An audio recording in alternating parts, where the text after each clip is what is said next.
এখান থেকে বলছে লাইন চলে গেছে। লাইন যাক, কিন্তু সরকারটা কবে যাবে সেই দিনের জন্য অপেক্ষা করছি আমরা। এত মানুষ, হাজার হাজার মানুষ রাস্তায় নেমেছেন এই সরকারটা কবে যাবে সেটা দেখার জন্য। বন্ধুগণ, এই দুপুরে আমাদের রাস্তায় নেমে উৎপাত করার কোনো ইচ্ছা নেই।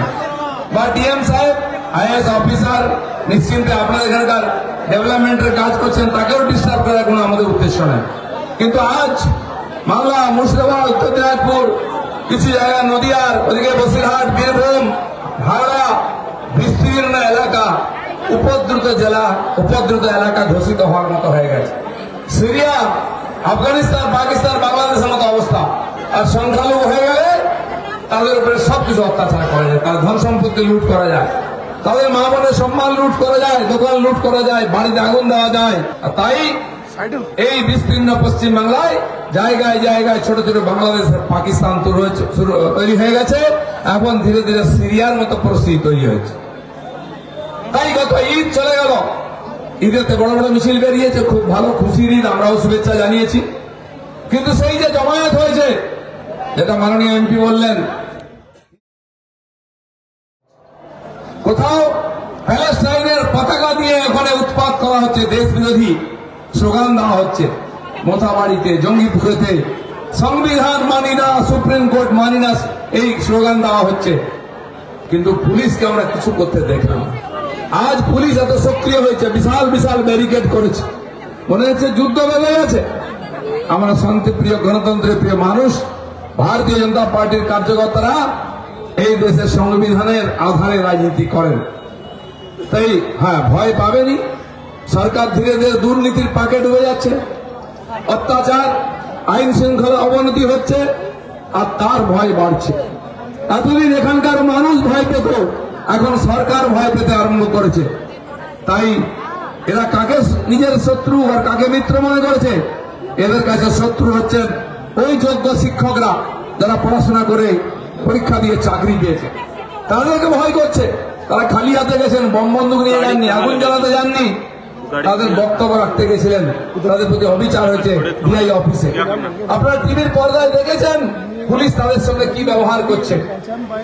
একজন মাস্টারমশাইকে প্রকাশ্য রাজপথে লাথ মারছে, পেটে লাথ আর পিঠে লাঠি মারা হচ্ছে, পেটে লাথি, পিঠে লাথি মারা হচ্ছে প্রকাশ্যে।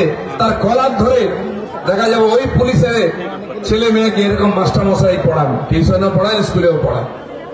আজ আমি জানি না এদের মাস্টারদের কাছে উনি পড়েছেন কিনা। আজ পশ্চিমবাংলায় শিক্ষা অবস্থা কোথায় পৌঁছেছে, টিচারদের প্রতি সরকারের যে ব্যবহার তারা দেখে বোঝা যায়। ধর্মতলায় প্রাইমারি টিচাররা একসময় অবস্থান করছিলেন, পুলিশ তাদেরকে কলার ধরে গাড়িতে তুলে নিয়ে গেছিল মারতে মারতে। এরা আজকে সরকারের শত্রু হচ্ছেন এই শিক্ষকরা। এসএসসি পাস করে হাজার হাজার ছেলে মেয়ে বসে আছে, তাদের চাকরি নেওয়া হচ্ছে না, তারা রাস্তায় ধর্ণা দিচ্ছে। এরা হচ্ছে এই সরকারের শত্রু। আমরা এই টিচারদের কথা, যারা ডিএ পায়নি সরকারি কর্মচারী, তাদের কথা বলে আন্দোলন করছি। আমরা সরকারের শত্রু হয়ে গেছি। সরকারের বন্ধুকে যারা মোথাবাড়িতে হিন্দু বাড়িঘর লুট করলো, থানা ভাঙলো, গাড়ি জ্বালালো, তারা যারা জঙ্গিপুরেতে সংবিধান মানে না বলে স্লোগান দিল, বাড়িঘর ভাঙলো, থানা জ্বালিয়ে দিল, তারা এই সরকারের বন্ধু। তাই পুলিশ তার উপর লাঠি চালায় না, কেস দেয় না, অ্যারেস্ট করে না। আমরা জানি 5 বছর আগে 19 সালে যখন সিএএ পাস হয়েছিল, নাগরিকত্ব সংশোধনী বিল, ওপার বাংলা থেকে যে হিন্দু বন্ধুরা এসছেন, বাঙালি হিন্দু উদ্বাস চলে এসছে মা বোনের সম্মান বাঁচাতে, ধর্ম বাঁচাতে, বিজেপি তাদেরকে এই দেশের নাগরিক দিতে চায়। এই লোকেদের ভোট নিয়ে সিপিএম, কংগ্রেস, টিএমসি রাজত্ব করেছে 70 বছর, তাদেরকে নাগরিকত্ব দেয়নি। বিজেপি নাগরিকত্ব দিতে গেছিল, বিল নিয়ে এসে আইন করেছে, নাগরিকত্ব দেওয়া শুরু হয়ে গেছে। কিন্তু সেই আইনের বিরুদ্ধে পশ্চিমবাংলায় সবচেয়ে বিরোধিতা হয়েছে। বিরোধিতা শুধু নয়, এই ধরনের হিংসক আন্দোলন, বেলডাঙ্গা স্টেশন পুড়িয়ে দেওয়া হলো, ট্রেন ফেরানো হলো, বাস ফেরানো হলো, রেল লাইন উপড়ে দেওয়া হলো, কারা করেছে? এই এরাই, যারা ওপার বাংলা থেকে রোহিঙ্গা অনুপ্রবেশকারী এসছে, যাদেরকে টিএমসির লোকেরা রেশন কার্ড করে দিচ্ছে, আধার কার্ড করে দিচ্ছে, ভোটার কার্ড করে দিচ্ছে। 62 লক্ষ আধারে রেশন কার্ড বাতিল হয়েছে। তারা কারা? তারা এখানে থাকে না, কার্ড হয়ে গেছে, ওপারেও কার্ড, এপারেও কার্ড। তাই আজ সে জঙ্গিপুরে হোক, মোথাবাড়িতে হোক, যে সাম্প্রদায়িক হিংসা হচ্ছে, খালি এ পাশের লোকেরা নয়, ওপার বাংলা থেকে এসছে যারা ওখানে হাসিনাকে তাড়াবার জন্য রাস্তায় আন্দোলন করেছিল, যারা ওখানে পুলিশকে মেরেছে, যারা বিধান তাদের লোকসভা লুট করেছে, প্রধানমন্ত্রীর বাড়ি লুট করেছে, এই ধরনের দুষ্কৃতকারীরা পশ্চিম বাংলায় ঢুকছে। মমতা ব্যানার্জি ঢুকতে দিচ্ছেন, এখনো 500 কিলোমিটার জায়গা তার কাটার বেড়া দেওয়া হয়নি, কারণ কেন্দ্র সরকার টাকা দিলেও রাজ্য সরকার জমি দিচ্ছে না। এই জন্য দিচ্ছে না যে উপাস থেকে এসে এখানে উৎপাত করবে, ভয় দেখাবে, ভোটের সময় ভোট দেবে, রিগিং করবে, লুট করবে, তাদের জন্য খোলা ছুট দেওয়া হয়েছে।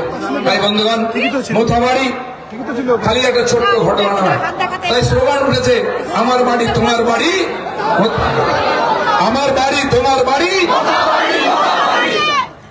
তো বন্ধুগণ, মোথাবাড়ির যে হিন্দুরা ওখানে লড়াই করে বেঁচে আছেন, তারা সংখ্যায় কম, সংখ্যালঘু, তাই তাদের উপরে ওখানকার সংখ্যাগুরু অত্যাচার করছে। এরকম পশ্চিম বাংলার গ্রামে গঞ্জে এই ধরনের ঘটনা ঘটে চলেছে। কোথাও পুলিশকে দেখতে পাই না, মমতা ব্যানার্জির সরকারকে দেখতে পাই না এই হিন্দুদেরকে রক্ষা করার জন্য। আমাদের পবিত্র মহাকুম্ভকে মৃত্যু কুম্ভ বলেন, আমাদের ধর্মকে গঙ্গা ধর্ম বলেন। তার মানসিক স্থিতি কি আছে, তার ইচ্ছা কি আছে, আমরা এই কথা থেকে বুঝতে পারি।